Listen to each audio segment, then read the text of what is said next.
านกำลังให้เกียรติติดตามรับฟังสถานีวิทยุกระจายเสียงแห่งประเทศไทยจังหวัดเชียงรายส่งกระจายเสียงด้วยระบบ FM 95.75 เมกะเฮิรตซ์ต่อจากนี้ไปขอเชิญรับฟังรายการคลินิกยุติธรรมค่ะ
สวัสดีครับสวัสดีครับผมสวัสดีท่านผู้ชมท่านผู้ฟังทุกท่านนะครับยินดีต้อนรับเข้าสู่รายการคลินิกยุติธรรมนั่นเองนะครับมาอู้จาภาษากำเมืองกันแล้วก็มารับฟังนะครับในบทเพลงเพราะๆแล้วก็มาฟังในเรื่องของข้อมูลดีๆนะครับจากกระทรวงยุติธรรมนั่นเองนะครับแน่นอนเลยว่ารายการนี้เราจะไม่ได้มาคนเดียวนะครับวันนี้เราอยู่กับคุณกฎกมลนะครับแสนศักดิ์หานิติกรชำนาญการนะครับหรือว่าพี่บอยนั่นเองสวัสดีพี่บอยนะครั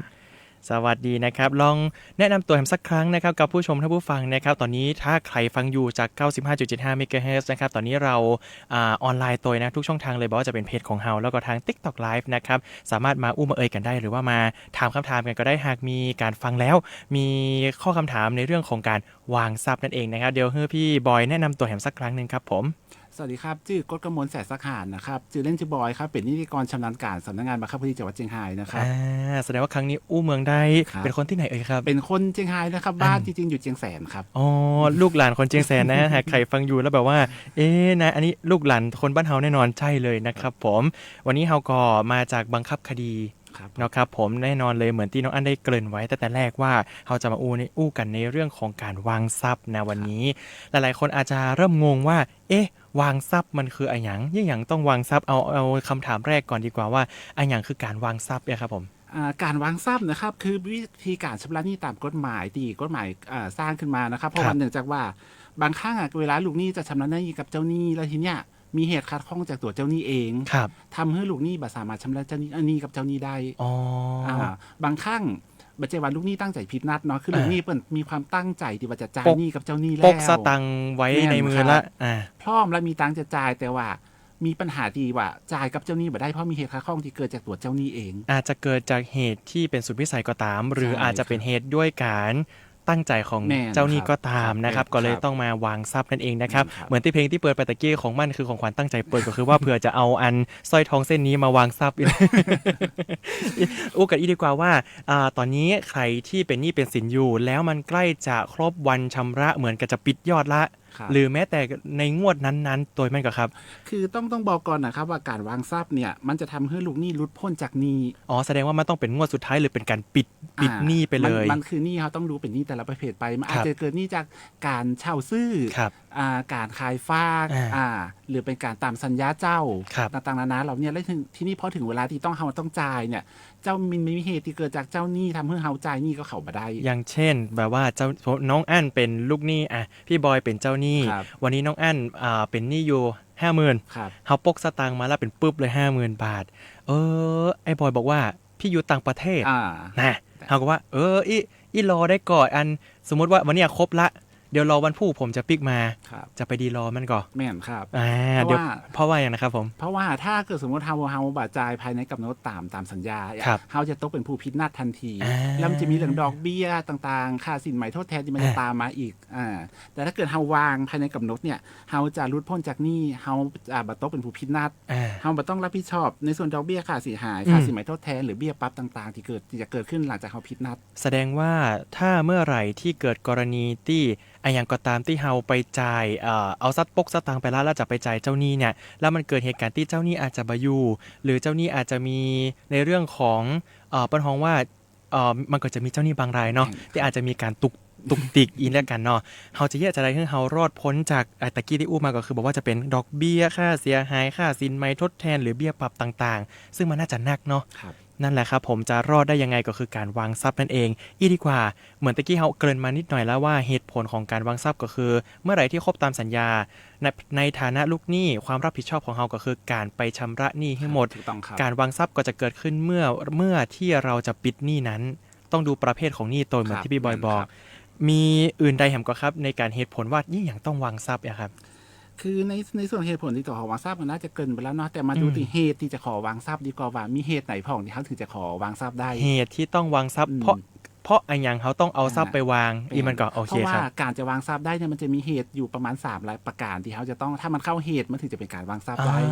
ถ้ามันบ่เข้าเหตุผล3ประการเนี่ยจะมาเป็นการวางทรัพย์ก็คือ1ใน3เหตุผลนี้ถ้าใครตรงตอนนี้ต้องฟังอยู่ถ้าใครกำลังจะไปปิดหนี้สมมุติวันพุธวันฮือเนี่ยจะครบการชำระหนี้ที่เป็นอันสุดท้ายละแล้วมันเกิดอันนั้นก็บ่อยู่อันนี้ก็บ่มีติดต่อก็บ่ได้ลองฟังกันดูนะครับว่า3เหตุนี้มีอย่างพ้องครับผมเหตุแรกเลยครับเหตุแรกคือเจ้าหนี้บอกปัดบ่ยอมรับชำระหนี้ โดยบ่มีเหตุที่จะอ้างตามกฎหมายอย่าง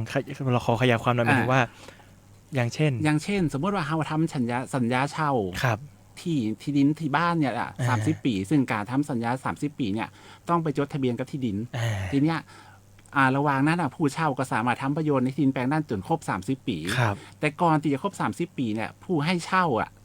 เปิ่นอาจจะอยากได้ตีอาจจะเอาไปขายไปทำโน่นทำนี่เพราะว่าอาจจะได้เงินตอบแทนที่มากกว่าก็คือก่อนที่จะครบสัญญาเช่าใช่ครับผมเพราะสมมติว่าเขาอาจจะทำสัญญาเช่ารายปีจ่ายทุกปี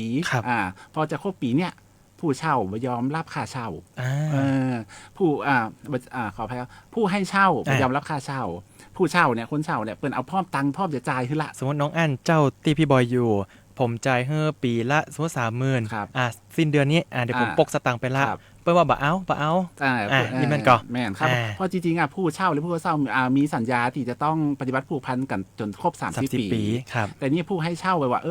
อยากได้อยากขึ้นจะเขาเจ้าแล้วเขาจะขายละหรือเอาไปเปลี่ยนให้คนอื่นเจ้าเพราะว่าเปิ้ลอาจจะให้ค่าเจ้าแพงกว่าก็เ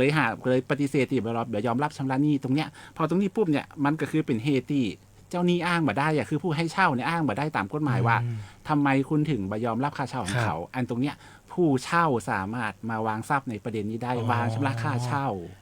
อีสรุปง่ายๆของกรรมนึงก็คือประเด็นแรกก็คือถ้าสมมุติเรามีสัญญาเรามีการแบ่งงวดในการเช่าหรือแม้แต่การเช่าที่มีการกำหนดรายปีเนาะก็คือ30 ปีสมมุติระหว่างนั้น15 ปีผ่านไปลาดที่ดินมันก็แปลงขึ้นถนนมันจะตัดผ่านเปิ้นอยากจะเอาไปทำประโยชน์อย่างอื่นแปลงตึกล้างบ้านช่องเปิ้นบ่ขอรับเงินที่เขาจะมาชำระในเดือนที่ปีที่16สมมุตินะครับเปิ้นก็ปัดไปว่าบ่เอาละเดี๋ยวป้าจะเอาไปอันนี้เปิ้นบ่มีสิทธิ์นึงคือเจ้าหนี้ไม่มีสิทธิ์ที่จะปฏิเสธการรับเงินชำระนี้ครับเพราะมันแบบมีเหตุที่จะอ้างตามกฎหมายว่าทำไมคุณถึงบารับตามสัญญาดังนั้นแล้วใครที่เจอกรณีนี้ไปที่ไหนนะครับไปที่สำนักงานบังคับคดีจังหวัดใกล้บ้านท่านนะครับได้ทุกปีครับแสดงว่าบังคับคดีมีทุกจังหวัดใช่ครับอย่างของเชียงรายนะครับก็จะมีบังคับคดีเชียงรายอยู่ตั้งไหนครับอยู่ตรงแถวโรงเรียนท6ครับใกล้ๆกับขนส่งครับใกล้ขนส่งจังหวัดครับที่จริงขนส่งท6ก็คือถ้าฝั่งมินนี่ก็เลี้ยวซ้ายไปเลยนั่นแหละครับผมหากใครเจอกรณีนี้เป็นกรณีแรกเหตุแรกก็คือต้องเอาไปวางทรัพย์ก็คือเปิ้ลปัดบ่รับชำระหนี้ตามสัญญาครับผมอันนี้กรณีแรกมีอย่างเพิ่มเติมในกรณีแรกไหมครับจริงๆในขอเพิ่มประเด็นนี้อีกนิดนึงนะเพราะว่าอย่างเช่นนอกจากเฮาอ้างถึงสัญญาเช่าเนาะบางทีขายฝากก็เหมือนกันนะขายฝากมันคือสัญญาจริงมันคือลักษณะของสัญญาซื้อขายแต่มีกำหนดระยะเวลาแต่ผู้ขายฝากหรือเจ้าของเดิมเนี่ยสามารถไปไถ่ถอนคืนได้แต่ถ้าเกิดครบกำหนดเท่าบอกไปไถ่ถอนเนี่ยทรัพย์ตัวนี้มันจะตกไปของผู้ซื้อฝากไปเลยทีเนี้ยพอจะครบสัญญาขายฝากตัวเนี้ยก็สามารถไปดำเนินการวางทรัพย์ได้เหมือนกันถ้าเกิดเจ้าหนี้เปิดบอกปัดไม่ยอมรับชำระหนี้อย่างเช่นขายฝากนี่คือขายอย่างก็ได้มันก็ครับขายฝากซื้อจะเป็นบ้านที่ดินบ้านที่ดินสมมติว่าผมขายฝากไปแล้วมันก็เหมือนเอาไปเขาเรียกว่าจำนองได้ไหมมันคนละอย่างคนละอย่างโอเคอันนี้เป็นขายฝากก่อนเพราะว่าครับผมขออธิบายนิดนึงนะว่าถ้าเป็นจำนองเนี่ยกรรมสิทธิ์มันยังเป็นของเจ้าของทรัพย์เหมือนเดิมแต่ขายฝากกรรมสิทธิ์มันจะโอนไปหาณวันที่เราขายฝากเลยใช่เลยโอนไปหาผู้ซื้อเลยเพียงแต่ว่ามันจะมีเงื่อนไขต่อท้ายว่าผู้ขายเนี่ยสามารถไปไถ่ถอนทรัพย์ที่ขายฝากคืนมาได้ภายในกำหนดอันนี้เหมือนกำลังมาฮู้พร้อมกันนะก็คือว่าจำนองก็คือสิทธิ์ยังเป็นของส่วนน้องอั้นเอาที่ดินไปจำนองพี่บอยที่ดินเนี่ยเป็นสิทธิ์ของน้องอั้นจะทำมาหากินหรือทำอะไรณที่ดินของตัวเองก็ได้แต่เมื่อไหร่ที่เอาไปขายฝากปุ๊บสิทธิ์ของนั้นน่ะเขาจะไม่มีสิทธิ์แต่ต้องละมันจะไปคือเขายังสามารถทำอย่างได้อยู่ปกติเพียงแต่ว่าความเป็นเจ้าของในตัวทราบมันถูกโอนไปหาคนซื้อไปแล้วเพียงแต่ว่าเฮาสามารถไปถ่ายถอนคืนได้ก็คือยังถ่ายถอนคืนได้อยู่นะครับแต่ว่าเมื่อไหร่ที่เฮาจะไปถ่ายถอนแล้วเจ้าหนี้อย่างเช่นพี่บอยเป็นเจ้าหนี้น้องในการขายฝากพี่บอยบอกว่าเหมือนปัดป้องไปบ่อยากให้มันเหมือนจะให้มันพ้นกำหนดนั่นแหละเพราะมันจะหลุดมาเป็นของเฮาละแถมสัก2วันฮึบใจเอาแต่เพิ่นเอาสตังค์มาแล้วเฮาบ่อยากรับอีเนาะอันนี้ก็บ่มีสิทธิ์เหมือนกันก็ไปตีบังคับคดีได้ก็คือไปวางทรัพย์นั่นเองอันนี้เป็นเหตุแรกนะครับผมเหตุที่2ครับผมเจ้าหนี้บ่สามารถรับชำระหนี้ได้เช่นเจ้าหนี้บ่อยู่เจ้าหนี้ไปต่างประเทศเจ้าหนี้ไปต่างจังหวัดหาตัวเจ้าหนี้บ่เจออันเนี้ย เขาบอกว่าเจ้านี้ไปอยู่ไหนตอนทำสัญญากันอาจจะอยู่ใกล้ๆกันแล้วต่อมาวันนี้คืนนี้เปิ่นย้ายไปไหนมู่เขาติดต่อเปิ่นมาได้เลยเผื่อบางทีแบบว่าสัญญามันใช้ระยะเวลานานในการชำระหนี้เนาะอย่างเช่น10 ปีปลายเปิ้นอาจจะย้ายบ้านไปไหนบ่ฮู้ละอีเนาะอันนี้ก็คือถ้าโดยไม่จงใจหรือเหตุสุดวิสัยอย่างเช่นการไปต่างประเทศการติดต่อบ่ได้บางเตื้อเปิ้นอาจจะไปเดินป่าแม่นครับอาจจะในป่าแบบมีสัญญาณเนี่ยมันเดินป่าแบบมีสัญญาณเนี่ยเหตุอ้างบ่อยเนาะเดินป่ามีสัญญาณหรือแม้แต่เป็นบุคคลที่อาจจะหาบ่เจอเลยอันนี้ก็สามารถไปวางทรัพย์ได้ในกรณีนี้มีแบบว่าอย่างที่ต้องเน้นย้ำก่อนครับอันตรงนี้จริงๆอ่ะถ้าในการจะวางทรัพย์มันจะมีเงื่อนไขอีกแบบอาจจะต้องคุยกันต่อไปนะว่าขั้นตอนที่จะวางนะต้องทำแบบไหนแต่ตรงนี้ถ้าขอแค่มันเข้าหลักเกณฑ์ใน1 ข้อ 2 ข้อหรือข้อที่3เนี่ยเราจะอู้ถึงเนี่ยถ้าหลักเกณฑ์มันครบแล้วที่เราจะต้องไปดูเงื่อนไขว่าเราจะต้องทำยังไงถึงจะวางทรัพย์ได้เข้าแค่1 ใน 3ก็ได้เลยมันก็ครับข้อใดข้อ1ครับโอเคครับอันนี้ข้อ2ผ่านไปข้อ3คืออย่างครับผมข้อ3ก็คือกรณีที่ลูกหนี้บ่ฮู้ว่าต้องจ่ายหนี้กับเจ้าหนี้คนใดเป็นจะได้ครับผมอย่างเช่นลูกหนี้อาจจะไปทำสัญญากับอาจจะเป็นนางกอนางขออย่างสักคนอีกเนาะและต่อมาเนี่ยเจ้าหนี้เขาเนี่ยตายสมมุติว่าไปทำสัญญากับนายกซึ่งนายกเป็นคนเฒ่าละแต่นายกมีลูกอันนี้เฮาบ่ฮู้ละเฮาซื้อแต่ว่านายกจะพัดจะผูต้มหายไปเหียครับทีนี้คือลูกเขาอาจจะมีลูกหลายคนทายาทเนี่ยต่างคนอาจจะมาอ้างว่าเนี่ยต้องมาจ่ายหนี้กับฉันสิเพราะเขาได้สตางค์แต่ทีเนี้ยอย่างนี้คือเขาบอกฮู้แล้วว่าอ้าวเขาต้องจ่ายหนี้คนไหนถ้าเขาจ่ายหนี้บ่ถูกคนหนี้มากับบัตรระงับจ่ายหนี้ผิดคนก็คือเหมือนบ่ได้ชำระหนี้เลยแม่นพอดีเพราะว่าสมมติว่าตามหลักกฎหมายตรงนี้เนาะถ้ากฎหมายมรดกเนี่ยสมมติว่าเจ้ามรดกถึงแก่ความตายก็ต้องมีทายาทต้องตั้งผู้จัดการมรดกเพราะฉะนั้นเวลาเขาจะจ่ายเขาต้องไปจ่ายกับผู้จัดการมรดกของคนตายแต่ถ้าเกิดเขาบอกฮู้ไข่เปลี่ยนคนเขาอาจจะยังไม่ได้ตั้งเตื่อหรือเขาอาจจะแบบตั้งแล้วเขาบอกฮู้เขาที่นี่เพราะฉะนั้นเขาบอกฮู้เขาต้องจ่ายกับไข่ละอันนี้ก็มาขอวางทรัพย์ได้เหมือนกันอันนี้เป็นกรณีที่ดีมากๆเลยเพราะว่าทุกวันเนี้ยพอเวลาผู้ที่ถือในเรื่องของมรดกต่างๆตายไปเนาะที่จริงเขาต้องมาเหมือนผู้สืบสันดานนี่ก่อนคนถ้าสมมติจดทะเบียนกันภรรยานี่คือคนเป็นทายาท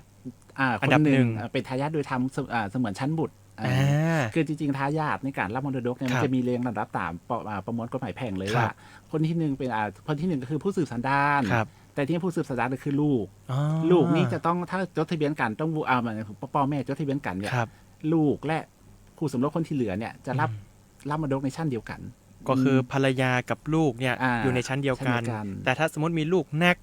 ในกรณีที่มีลูกนักเฮาบ่ฮู้ว่าเฮาจะไปชำระหนี้ที่ไขนั่นแหละครับผมหรือแม้เพิ่นอาจจะตั้งในเรื่องของผู้จัดการมรดกขึ้นมาแล้วแต่เพิ่นก็บ่ได้มาบอกเฮาเนาะว่าปีเนอร์แต่บางเตื้อก็จะมาบอกว่าปีก็จัดการอันนี้เป็นเรื่องเนาะที่เฮาต้องมาอู้กันว่าจะต้องไปอย่างสบายใจที่สุดก็คือเข้าไปหาบังคับคดีแล้วก็วางทรัพย์นั่นเอง3เหตุนี้นะครับหากไขเข้า1ในเหตุนี้ก็คือ1ก็คือเปิ้นปัดป้องบ่รับการชำระหนี้2ก็คืออยู่ในหุระแบบว่าเปิ้นอาจจะไปต่างประเทศหรืออย่างก็ติดต่อบ่ได้3ก็คือบ่ฮู้ว่าจะชำระที่ไข3อย่างนี้กึดไว้ง่ายๆเลยหากไขที่ใกล้จะชำระหนี้แล้วรู้สึกว่ามันเข้าตอนนี้ลองเตรียมจดต่อว่าจะใดก่อนที่เราจะพักเราต้องถามก่อนว่าแล้วไผเป็นผู้มีสิทธิ์วางทรัพย์คนที่จะมีสิทธิ์วางทรัพย์ได้คือ1คือตัวลูกหนี้เองสมมุติน้องแอนไปเซ็นสัญญากับพี่บอยน้องแอนคือคนแรกที่จะเป็นคนที่มีสิทธิ์วางทรัพย์คนที่2ก็คือผู้รับมอบอำนาจของลูกหนี้กรณีที่ลูกหนี้บ่สะดวกมาดำเนินการด้วยตัวเองอาจจะมอบอำนาจให้คนอื่นมาทำแทนได้เป็นใครก็ได้หรือคนใครก็ได้ครับก็แค่มีการเซ็นมอบอำนาจมอบอำนาจที่ถูกต้องติดอากรสแตมป์ถูกต้องมอบอำนาจให้มาวางทรัพย์แทนอย่างเงี้ยครับติดอากรสแตมป์ก็คือต้องที่เขาไปซื้อที่สรรพากรก่อนแม่นครับถูกต้องครับเพิ่งรู้เหมือนกันก็คือการมอบอำนาจต้องมีการติดอากรสแตมป์ติดตามมูลค่าของที่เขาจะไปปกติก็จะติด30 บาทครับ30 บาทบ่ได้เยอะบ่ได้หลายนะ30 บาทนะครับผมอย่าลืมกันนะมีใครแฮมครับผมคนสุดท้ายก็จะเป็นบุคคลภายนอกครับจริงๆบุคคลภายนอกเนี่ยสามารถมาชำระหนี้แต่ลูกหนี้ได้เหมือนกันเป็นใครยังไงครับได้อาจจะเป็นบ่ได้เป็นตัวลูกหนี้โดยตรงนะอาจจะเป็นพ่อแม่พี่น้องที่เพิ่นแบบจะมาจ่ายหนี้แทนฮื้อแต่บ่ต้องมีการมอบอำนาจจริงๆมันอันนี้เคสนี้จะต่างจากคืออันนั้นคือผู้มารับมอบคือมอบจากลูกหนี้มาเพื่อมาจ่ายแต่อันนี้คือมาจ่ายแทนเลย เป็นคนอื่นเลย อันนี้บัดต้องมอบไม่จำเป็นที่ลูกหนี้จะต้องรู้หรือไม่รู้ใช่แต่ที่นี่บางข้างอ่ะมันต้องดูสภาพแห่งหนี้ตัวบางทีมันแบบเปิดช่องให้เขาทำแตนได้ก็บ่ได้เหมือนกันต้องดูมูลหนี้เป็นหลักครับอันนี้อาจจะต้องไปดูมูลหนี้ที่เขาทำกันอะว่าบางอย่างมันสามารถมาจ่ายแทนได้แต่บางอย่างมาทำแทนมาได้ก็อาจจะบ่สามารถเปิดช่องได้อย่างเช่นมูลหนี้มันอาจจะบ่ใจเป็นแค่การกระทำการการชำระหนี้ไปด้วยหนี้เงินหนี้อย่างอาจจะเป็นหนี้ประเภทอื่นๆเป็นหนี้กระทำการอย่างเงี้ยคือทำนั่นทำนี่แทนเนี่ยด้วยตัวลูกหนี้ต้องเป็นคนทำเองไอ้อย่างเงี้ยมันก็บ่สามารถดำเนินการแทนได้ดังนั้นก็เป็นเคส by เคสหรือว่าเป็นแต่แล้วแต่กรณีละกันนะครับอันนี้หอมปากหอมคอก่อนดีกว่าตอนนี้หลายๆคนน่าจะท่าจดไว้อยู่แล้วว่าตอนนี้เราที่เป็นหนี้อยู่นะที่เป็นหนี้อยู่แล้วแบบว่ามันเกิดกรณีคล้ายๆก็คือเข้าแก๊ปก็คือ1 2 3ที่เฮาอู้มานะครับแล้วตอนนี้ก็อาจจะอยากดำเนินการต่างๆเนาะก็มี3บุคคลนะครับที่สามารถไปวางทรัพย์ได้หากคุณเข้าแก๊ป3อย่างนั้นก่อนก็คือตัวเจ้าหนี้เองตัวลูกหนี้เองที่ไปเซ็นสัญญา2ก็คือการมอบอำนาจให้ไผก็ได้ตามที่ลูกหนี้คนเนี้ยเซ็นมอบอำนาจไปให้แล้วก็3ก็คือเป็นบุคคลภายนอกอันนั้นนะครับผมอันนี้เป็นน้ำจิ้มก่อนละกันเดี๋ยวเราจะมาอู้กันต่อนะครับในช่วงหน้าพักกันสักกำนึงฟังเพลงนี้ก่อนแล้วก็เดี๋ยวปิ๊กมาอยู่กับน้องอันและกับพี่บอยนะครับ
ได้เข้าสู่รายการคลินิกยุติธรรมนะครับตะกี้ก็เป็นน้ำจิ้มนะน้ำจิ้มถ้วยใหญ่เลยเนาะพี่บอยเนาะ เรากำลังมาแนะกันว่าเราจะต่อประเด็นไหนดีเพราะว่ามันมีหลายๆประเด็นที่อาจจะมีความละเอียดหน่อยแต่เดี๋ยวเราจะฝากช่องทางในการที่จะไปขอรับข้อมูลหรือขอคำปรึกษาอื่นๆไว้ท้ายรายการละกันเนาะสำหรับใครที่มีเหตุหรือกรณีที่เราอู้ไปและอยากจะปรึกษาละกันนะครับผม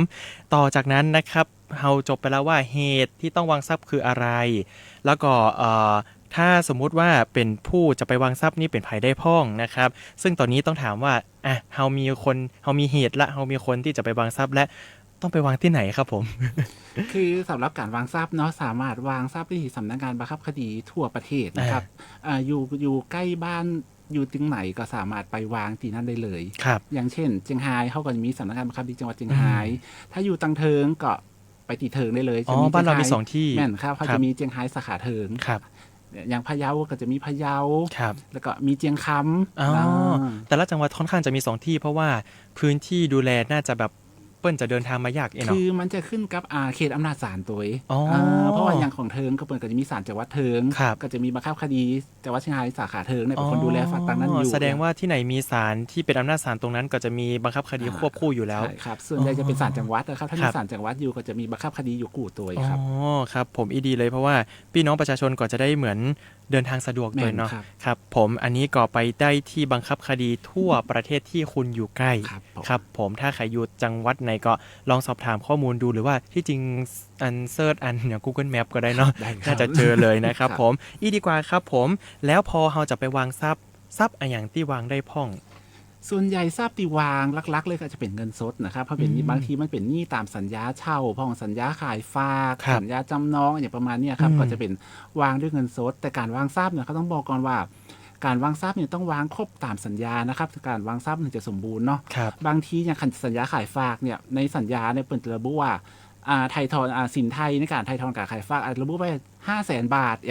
แต่จริงๆตอนทำสัญญากันรับเงินไปจริงอาจจะเริ่มไม่แค่300,000 400,000เหมือนเป็นของว่าเหมือนหักดอกตั้งแต่ต้นอันนั้นมันดอกโอเคครับเพราะฉะนั้นจะมาวางว่าขอวางตามที่ฮับมาจริงได้ก่อนอันนี้มาได้ต้องบอกก่อนนะครับว่ามันต้องวางตามสัญญาขายฝากเป็นหลักเลยสมมติเราทำสัญญาขายฝากอย่างที่บอก500,000เนี่ยเปิดอาจจะมีว่าให้จ่ายสินไทยอีก 50,000เนี่ยก็ต้องจ่าย550,000ตามสัญญาเนาะ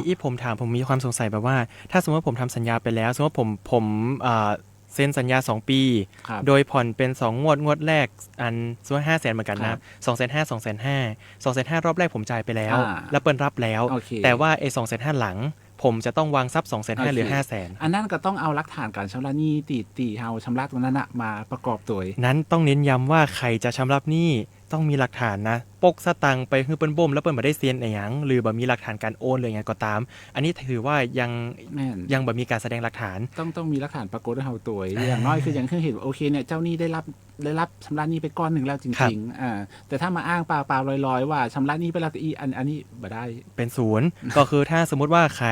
ตอนนี้เนาะกำลังจะไปเหมือนตามสัญญาให้แบ่งชำระงวดก็อยากจะให้เก็บหลักฐานในการชำระไว้แบบว่าจะเป็นการเซ็นระหว่างเฮาตัวเฮาเนี่ยแหละที่เป็นลูกหนี้กับเจ้าหนี้อาจจะมี1ฉบับที่บอกว่าเฮาชำระงวดแรกแล้วนะมีการลงนามด้วยกัน2คนอย่างนั้นก็มีแบบเจ้าหนี้ถ้ามียิ่งมีแบบเป็นหนังสือเนาะยินยอมว่าเจ้าหนี้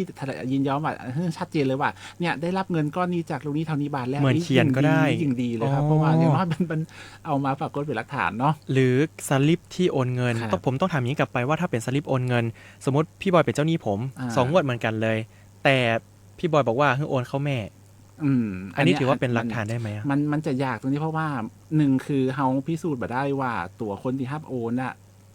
เปิ้นจะเอามาฮื้อในการชำระหนี้จริงไหมอย่างเงี้ยเพราะว่าบางทีอย่างน้อยคือสลิปการโอนถามว่าเป็นหลักฐานได้ก่อนแต่ว่ามันบ่ได้ยืนยัน 100% เพราะอย่างน้อยถ้าเป็นสลิปการโอนนะเฮาอาจจะต้องฮื้อทางเจ้าหนี้เปิ้นตรวจสอบตัว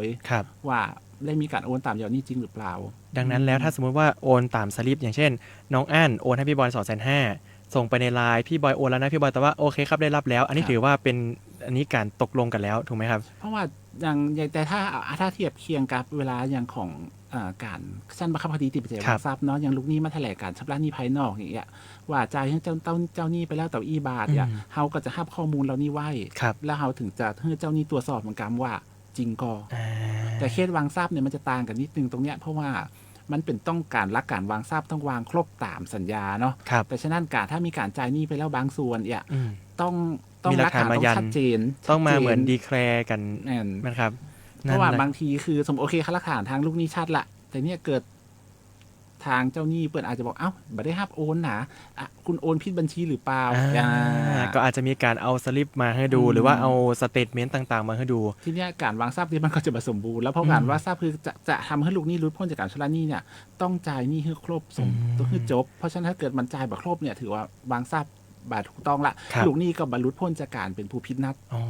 ดังนั้นแล้วถ้าใครกำลังจะจ่ายถ้ามันมีการแบ่งงวดกันจ่ายอยากจะให้เก็บหลักฐานในการชำระหนี้ไว้บอกว่าจะอย่างใดก็อย่างหนึ่งที่สามารถบ่งบอกได้ว่าเราชำระหนี้กับเจ้าหนี้ที่เป็นบุคคลนั้นๆแต่นะครับอย่างน้อยคือในสัญญาควรจะระบุให้ชัดนะว่ามีการแบ่งชำระกี่งวดละเท่าใดเมื่อใดแล้วมีหลักฐานการชำระให้ครบถ้วนเนี่ยมันยังพอจะเอามาประกอบในการพิจารณารับวางทรัพย์ตรงนี้ได้อยู่ผมอีบาอันถ้าสมมติว่าแบ่งกันไป2งวด 500,000 จริงๆ 250,000 250,000 แล้ววันนั้นเฮาบ่มี 250,000 ที่เป็นหลักฐานเฮาจะต้องวางทรัพย์ 500,000 นั่นแหละครับผมอย่างน้อยคือถ้าระบุกันในสัญญาให้ชัดเจนนะว่ามีการแบ่งจ่ายจะดีกว่าครับเพราะมันอย่างน้อยมันจะปรากฏชัดว่าอ๋อมีการแบ่งจ่ายจริงนะครับผมถ้าสมมติว่าอย่าง 250,000 ผมก็ว่าเบิกสตางค์ไปอันนักขนาดเนาะมีการวางทรัพย์ในกรณีอื่นไหมครับอย่างเช่นมีอื่นๆที่เป็นบัตรใช้เงินสดก็ครับจริงๆก็ตีจะได้อีกอย่างนึงคือนอกจากเงินสดก็เป็นแค่เช็คเนาะสามารถบัตรจะเป็นต้องหอบเงินสดมาบังคับคดีเนาะมันจะน่ากลัวไปเนอะก็คือว่าโอ้ปกสตางค์เป็น 500,000 โอ้ใส่กระสอบไป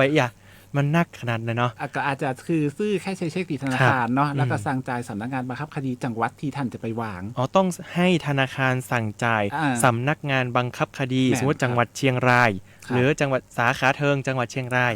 ต้องระบุให้ชัดเจนดังนั้นแล้วถ้าจะไปที่ไหนมันจะไปให้เปิ้นสั่งจ่ายเทิงแต่ว่ามาที่อัน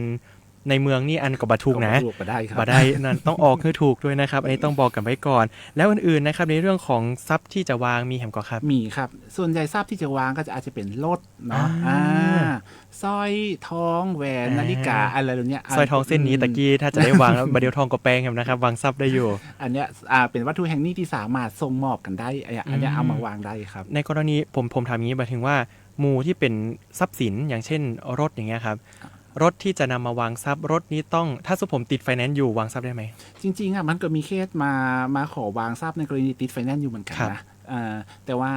มันต้องไปดูว่าในเงื่อนไขสัญญาตรงนั้นน่ะต้องไปดูมีการบอกเลิกสัญญากันถูกต้องหรือยังต้องไปไล่สัญญาเป็นหลักเลยเพราะว่าเคสติดไฟแนนซ์เนี่ยจริงเรายังบอกค่อยได้รับวางบ่อยนักส่วนใหญ่ก็จะเป็นเหมือนผ่อนหมดละหรือว่าเป็นคนซื้อสดก็สามารถเอารถคันนั้นมาเป็นการวางทรัพย์ได้เพราะว่าเคสที่เจอส่วนใหญ่จะเป็นเอาวางเหมือนกับว่ามีศาลมีคำพิพากษาแล้วขอมาวางแต่เคสที่แบบว่ายังจะขอเอามาวางก่อนที่มีการฟ้องกันเกิดขึ้นเนี่ยยังบ่ค่อยมีครับมีแค่โทรมาปรึกษาเฉยๆเนาะว่าเนี่ยเขาจะมีการบอกเลิกสัญญาไปทางบริษัทละแต่ไฟแนนซ์เขาปฏิเสธเขาอันนี้อยู่อย่างเงี้ยดังนั้นก็จะได้แล้วปรึกษาก่อนดีกว่าเวลาบางทีเขาก็บ่แน่ใจเหมือนกันว่าทรัพย์แต่ละอันวางได้หรือเปล่าดังนั้นแล้วเขาต้องมาฮู้กันสักหน่อยว่าไอ้อย่างที่มันวางบ่ได้พ้องตอนนี้ทุกคนกำลังเปิดทรัพย์สินตัวเก่าแล้วนะเพื่อจะไปวางทรัพย์กันมีอย่างพ้องที่มันเป็นทรัพย์สินที่เหมือนวางทรัพย์บ่ได้ทรัพย์ที่วางบ่ได้เนาะส่วนใหญ่ก็จะเป็นพวกเอาง่ายๆเลยที่เห็นชัดที่สุดเลยคือพวกตึกเนาะ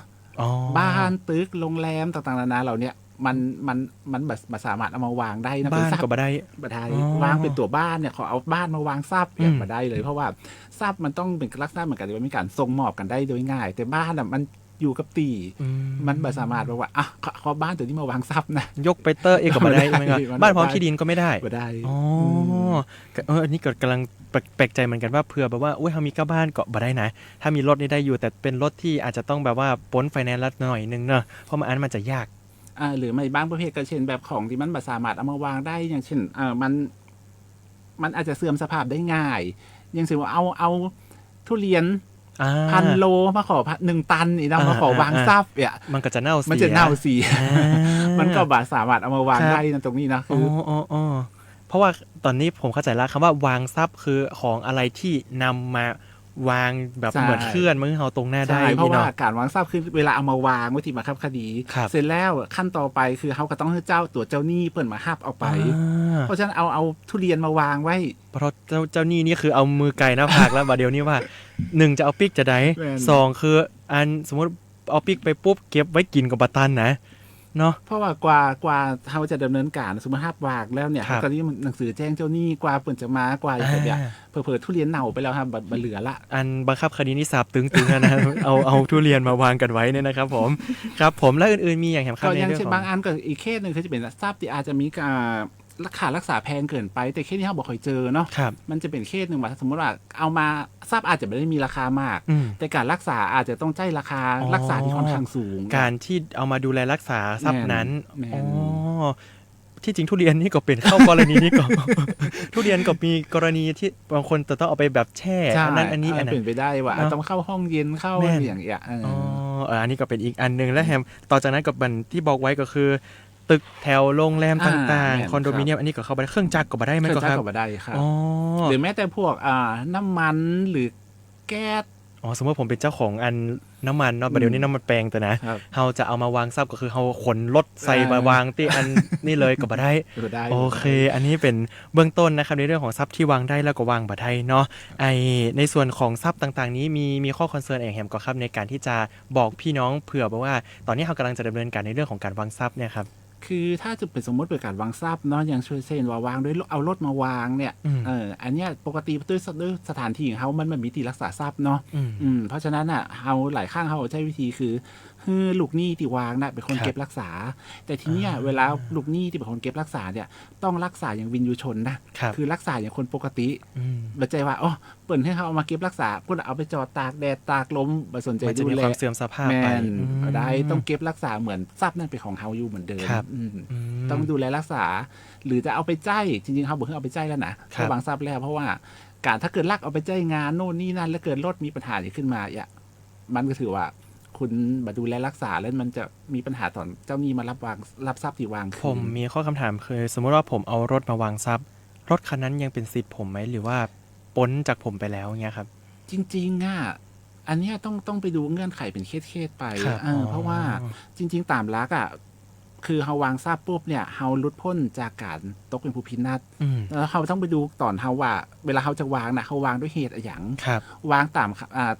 ตีศาลมีคำพิพากษาแล้วให้มาวางที่บังคับคดีหรือว่าวางเพราะเหตุอื่นซึ่งถ้าสมมติว่ากรณีอย่างไฟแนนซ์เป็นฟ้องเนาะฟ้องเสร็จและที่นี่ระหว่างที่ยังไม่ได้มีหมายบังคับคดีมาตีบังคับคดีเนี่ยศาลมีคำพิพากษาออกมาแล้วว่าคืนรถทีเนี้ยตั้งแต่แรกเลยของเฮาเองเนี่ยถ้ารถติดไฟแนนซ์อยู่เนี่ยกรรมสิทธิ์มันไม่ได้เป็นของเฮานะใช่มันเป็นของไฟแนนซ์เพียงแต่ว่าระหว่างที่ฟ้องกันก็ตามในศาลอาจจะมีคำพิพากษาว่าให้คุณเอารถมาคืนแต่อีบาทแบบต้องจ่ายราคาอาจจะมีค่าเสียหายโน่นนี่นั่นที่ต้องจ่ายเพิ่มเนาะทีเนี้ยถ้าสมมติว่าเอามาคืนปุ๊บเนี่ยตามคำพิพากษาตรงนั้นเนาะแล้วก็จ่ายค่าเสียหายตามที่ศาลมีคำพิพากษาแล้วเนี่ยเขาจะรุดพ้นจากหนี้ทั้งหมดตามคำพิพากษาเลยครับอันนี้ก็เป็นความรู้ใหม่ๆที่เรามาฮู้กันในวันนี้เนาะดีกว่าครับก่อนที่เราจะไปทราบถึงผลการวางทรัพย์ผมเอาแบบสังเขปดีกว่าว่าสมมุติว่าผมจะเดินทางไปวางทรัพย์ที่บังคับคดีเบื้องต้นผมต้องเตรียมอย่างพ่ออย่างเช่นเตรียมเอกสารอีกก่อนหรือว่ามีในเรื่องของสัญญาอย่างหรือต้องเตรียมเอกสารอย่างเบื้องต้นก็ได้ครับลักเลยเนาะเบื้องต้นเนี่ยคือเวลาจะวางทรัพย์เนี่ยยังเป็นตามสัญญาเช่าซื้อหรือตามสัญญาขายฟ้าอย่างเงี้ยต้องมีการบอกกล่าวเจ้าหนี้ก่อนต้องบอกกล่าวก่อนบอกแบบใดครับหมายถึงว่าทำเป็นหนังสือบ่ใช่แบบว่าสูญค่าจะไปนี่บ่ได้เนาะก็ทำเป็นหนังสือเป็นไปซีตอบรับมีการตอบรับไปซีตอบรับกรรมติตัวลูกหนี้นะว่าเจ้าหนี้ได้รับเมื่อใดแล้วเปิ่นเฮาประสงค์จะให้เปิ่นมารับชำระหนี้เฮาภายในเมื่อใดระบุให้ชัดเจนแล้วถึงเวลาเปิ่นมาอันนี้เป็นเบื้องต้นละอันนี้การวางอันนี้พอผมย้อนกลับไปคิดในถึงเหตุอันแรกก็คือถ้าสมมุติว่าเฮาติดต่อเขาไม่ได้แต่คือเราส่งไปตามที่อยู่ที่เฮาเคยทำสัญญากันอันนี้ถือว่าสำเร็จแล้วไหมครับแต่เปิ้ลบ่ได้ตอบกลับเฮามาอีกหรอครับแม่นครับบ่จำเป็นเปิ้ลต้องตอบกลับมันจะเป็นครับขอแค่ว่าเฮาส่งถึงเปิ้ลและมีใบเหลืองที่เราได้ไปซีตอบรับเนี่ยมันกลับมาที่ตัวลูกหนี้ว่าเขาได้รับเมื่อใดเขาได้รับแต่วันนี้ปุ๊บแล้วอีก15วันเขาจะมาตามกำหนดเนี่ยถือว่าเขาบาดำเนินการตามที่ข้อที่เขาเสนอกับเขาแล้วว่าเขาจะขอชำระหนี้นะครับก็ถือว่าเข้าละเกณฑ์ละ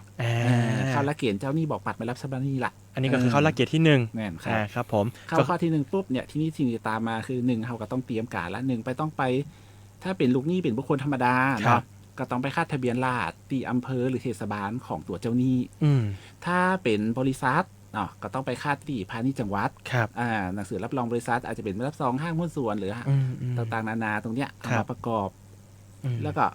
สำคัญก็คือเนี่ยเตรียมเอกสารให้พร้อมในส่วนอาจจะเป็นหนังสือมอบอำนาจก็แล้วแต่นะถ้าไม่ได้เข้ามาด้วยตัวเองเตรียมทรัพย์ที่จะมาวางอาจจะวางด้วยเงินวางด้วยของก็แล้วแต่แล้วก็เดินทางเข้ามาปรึกษาเฮาแล้วต้องมาให้การสอบสวนที่การสำนักงานบังคับคดีกรรมสอบสวนว่ามันเข้าหลักเกณฑ์ก็จะได้เอาถึงจะรับวางทรัพย์ได้เนาะดังนั้นแล้วที่สำคัญกว่าที่ทุกคนจะต้องดำเนินการก็คือก่อนที่จะมาวางทรัพย์จะต้องมีหนังสือที่แจ้งไปยังเจ้าหนี้เพื่อให้ทราบว่าเราจะวางทรัพย์ชำระหนี้ก่อนถ้าเปิ้ลบัตรตอบกลับภายใน15วันเขาอาจจะระบุได้ว่าเปิ้ลตอบกลับว่าภายในให้มารับภายใน15วันหรืออาจจะ1เดือนก็แล้วแต่อันนี้เรากำหนดได้เลยกำหนดได้แต่บางคนกระชั้น3วัน5วันเองก็บ่ได้มันก็จะต้องดูความเป็นไปได้โดยแม่นก็ครับหมายถึงว่าถ้าสมมติว่าน้องอั้นเป็นหนี้พี่บอยแฮม3วันนี้มันจะครบแล้วติดต่ออย่างตึงบ่ได้น้องก็จะต้องทำหนังสือออกไปก่อนที่มันจะครบจริงๆต้องฮู้ก่อนเตรียมตัวก่อนว่าเขาจะขอชำระหนี้กับเขาแต่แรกต้องเตรียมนิดนึงแต่ว่ามันจะมีข้อยกเว้นนิดนึงเนาะอย่างเช่นว่าสัญญาขายฝากเนี่ยมันมีพรบขายฝากที่ดินเพื่อการเกษตรเนาะอันนี้เพิ่มเติมให้นิดนึงละกันว่าถ้าเป็นพรบตัวเนี้ยถ้าเป็นที่ดินเพื่อการเกษตรและบ้านที่อยู่อาศัยนั่นหรอครับคนละอันครับจะเป็นเรื่องขายฝากโดยเฉพาะเลยมันจะบอกว่าถ้าเป็นที่ดินประเภทนี้ถ้าทำสัญญาขายฝากเนี่ยห้ามน้อยกว่า1ปีและห้ามเกิน10ปียังไงนะครับขยายความหน่อยคือเวลาขายฝากเขาสามารถทำขายฝากได้1ปีถึง10ปีว่าเขาจะขายฝากกี่ปีแต่ถ้าเกิดเขาไปทำสัญญาขายฝากว่าขายฝาก3เดือน6เดือนบ่ได้กฎหมายจะถือว่าคุณทำ1ปีถ้าน้อยกว่า1ปีจะได้ก็จะเมาไว้เป็น1ปีแต่ถ้าเกิดเกิน10ปีกฎหมายจะลดให้เหลือแค่10ปีให้อยู่ในกรอบคือ1ปีถึง10ปีถ้าน้อยกว่า1ปีเปิ้ลจะปัดขึ้นมาเป็น1ปีแต่ถ้าเกิน10ก็จะลดลงมาทีนี้มันตรงเนี้ยกฎหมายตัวนี้มันจะมีพิเศษตรงที่ว่าถ้าสมมติครบระยะเวลาขายฝากแล้วสามารถมีเวลาอีก30วันที่จะดำเนินการไถ่ถอนตรงนั้นได้30วันนับแต่วันที่สิ้นสัญญาสมมติจะกี่ปีก็ตามก็คือแต่บ่เกิน10ปีแน่นอนครับตรงนี้ถ้าเป็นตัวนี้คือถ้าครบตามสัญญาขายฝากปุ๊บเนี่ยเรายังสามารถติดต่อดำเนินการหาเจ้าหนี้หรือมาวางทรัพย์ภายใน30วันนับจากครบสัญญาได้อยู่อันนี้จะพิเศษนิดนึงถ้าเป็นเวลาหายใจหายคอหน่อยเนาะในเรื่องของขายฝากที่ดินเพื่อการเกษตรหรือที่ดินที่ใช้เพื่อทำการเกษตรและที่ดินเพื่อที่อยู่อาศัยอันนี้จะพิเศษน้อยนึงตรงที่ว่ามันมีเวลาให้30วันน่าจะครบระยะเวลาครับผมอันนี้ก็เป็นในเรื่องของการเตรียมตัวแล้วกันเนาะอันนี้ดีกว่าเฮามาจนสูดหมดแล้วตั้งแต่การเตรียมตัวเหตุอะไรอย่างต่างๆทรัพย์อะไรอย่างที่วางได้แล้วสุดท้ายแล้ววางทรัพย์ผลของการวางทรัพย์มันคืออะไรอย่างผลของการวางทรัพย์สำคัญสุดคือให้ลูกหนี้หลุดพ้นจากหนี้ที่ต้องชำระครับบัตรตกเป็นผู้ผิดนัดและบัตรต้องเสียดอกเบี้ยแก่เจ้าหนี้หลังจากที่วางทรัพย์แล้วเพราะเช่นสมมติถ้าบอกวางทรัพย์เนี่ยมันอาจจะมีดอกเบี้ยต่อไงดอกเบี้ยนี่คือทางกฎหมายกำหนดหรือว่าทางเจ้าหนี้เป็นคนกำหนดดอกเบี้ยพิจารณาตามกฎหมายตามสัญญาเลยนักก็ครับแล้วแต่ว่ามันเป็นประเภทไหนใช่ตอนนี้มันเหมือนกับว่ากฎหมายปัจจุบันมัน 7.5 ต่อปีเนาะโดยทั่วไปประมาณนั้นแต่ถ้าเกิดเขาไปสัญญาตกลงกันว่าถ้าผิดนัดจะมีการเรียกเก็บต่ออีแต่มันมีบักเกินก็ครับในทางกฎหมายมันมีบักเกินตัวเป็นก่อนในการเรียกเก็บดอกเบี้ยตอนนี้มันเหลือ 7.5 เนาะแต่ถ้าเป็นดอกเบี้ยประเภทอื่นเนี่ยที่มันบัจจัยลักษณะเป็นหนี้บัตรเครดิตอย่างเงี้ยเพราะนั้นดอกเบี้ยมันจะค่อนข้าง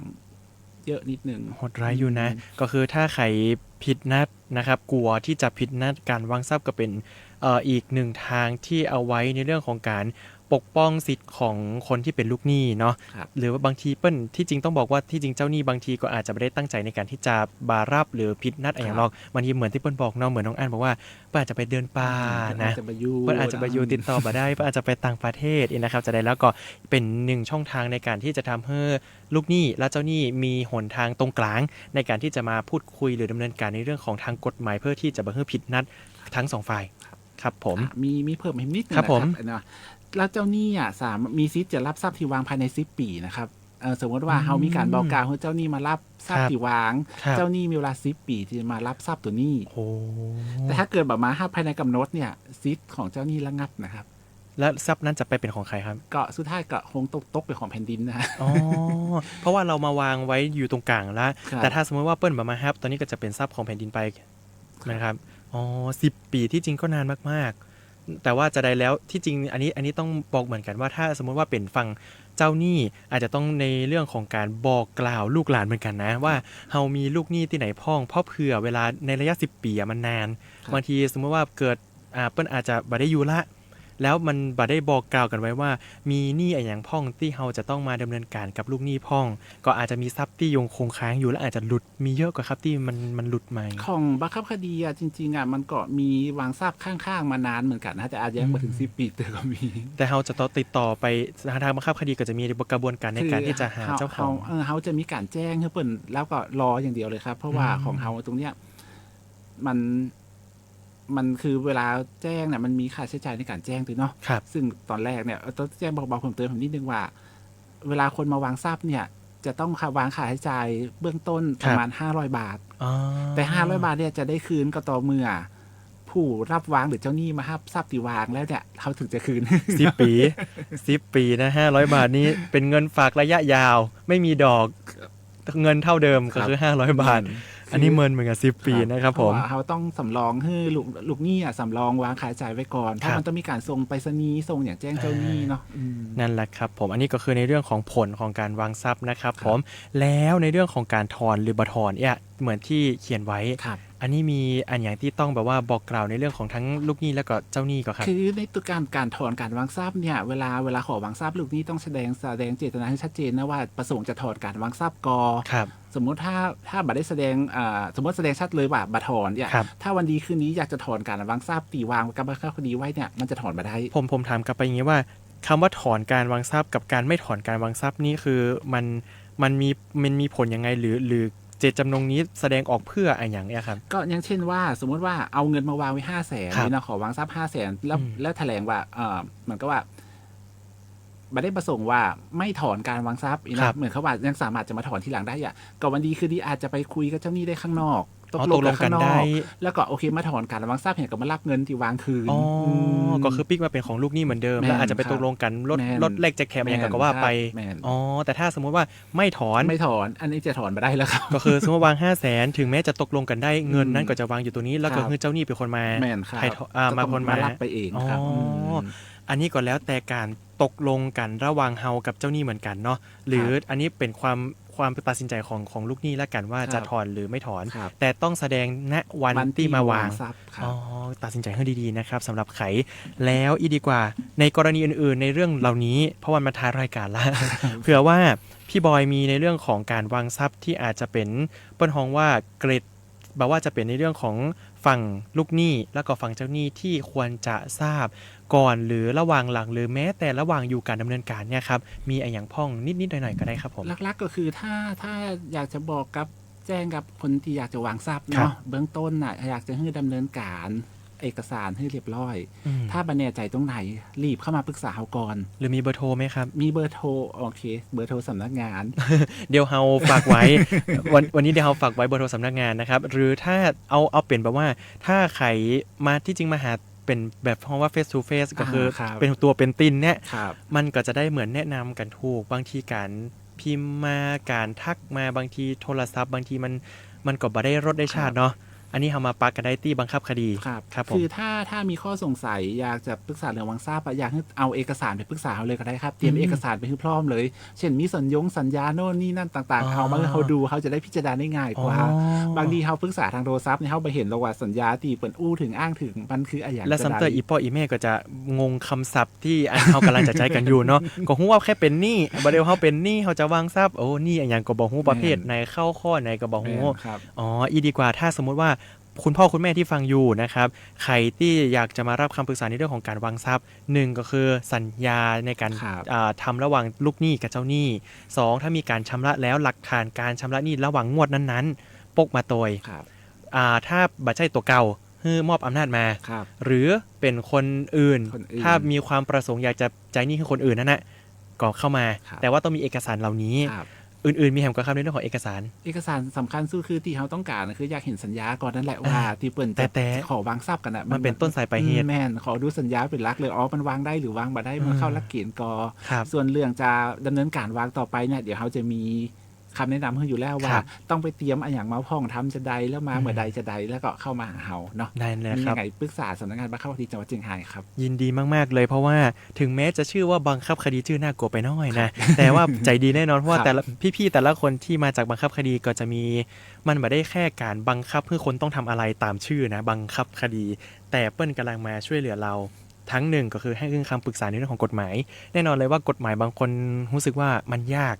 ถ้าใครรู้สึกว่ามันยากลองมาฟังยุติธรรมคลินิกยุติธรรมนี้ก็จะรู้สึกว่ามันง่ายขึ้นเพราะว่าพี่ๆก็จะค่อนข้างที่จะเอาความมือมาอู้กันเนาะแล้วบางทีเราก็จะมาเล่ากันฟังว่าถ้าเป็นจะอั้นจะอี้เป็นจะใดนะครับวันนี้ต้องขอบคุณพี่บอยมากๆเลยนะครับคุณกฎกมลแสนศักดิ์หานนะครับนิติกรชำนาญการของบังคับคดีจังหวัดเชียงรายของเฮาแต่ถ้าใครมีข้อคำถามสามารถเข้าไปติดตามที่ Facebook ของสำนักงานบังคับคดีจังหวัดเชียงรายทักไปก่อนได้ไปขอเบอร์ก่อนก็ได้หรือที่แน่ๆเลยเหมือนที่พี่บอยบอกว่าถ้าเมื่อไหร่เราเห็นสัญญาเราจะให้คำแนะนำคุณได้ตรงจุดและตรงเป้าหมายดังนั้นแล้วถ้าใครอยู่ใกล้เทิงไปที่เทิงถ้าใครอยู่ใกล้ที่เป็นของว่าท6หรือว่าขนส่งใหม่ครับไม่ใช่ขนส่งใหม่เป็นสำนักงานขนส่งนั่นแหละเนาะสำนักงานขนส่งจังหวัดบางคนบอกว่าขนส่งเก่าขนส่งใหม่เปิ้ลชอบคิดว่าเป็นอันท่ารถ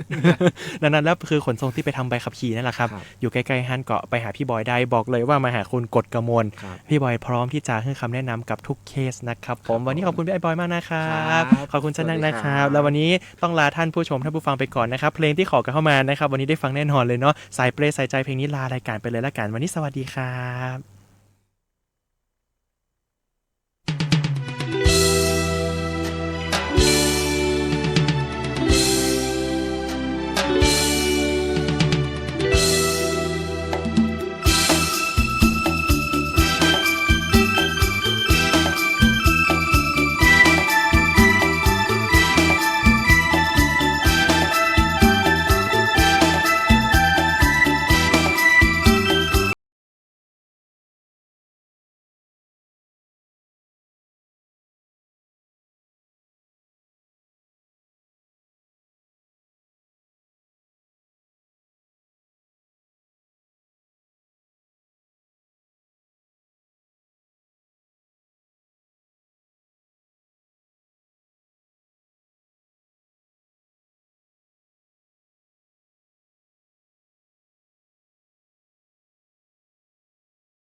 สายใหญ่ๆมาสานเพลงให้กล่อมวันใจเจ้านอนสวดมนต์ให้พรร้องวันอ่อนให้เจ้านอน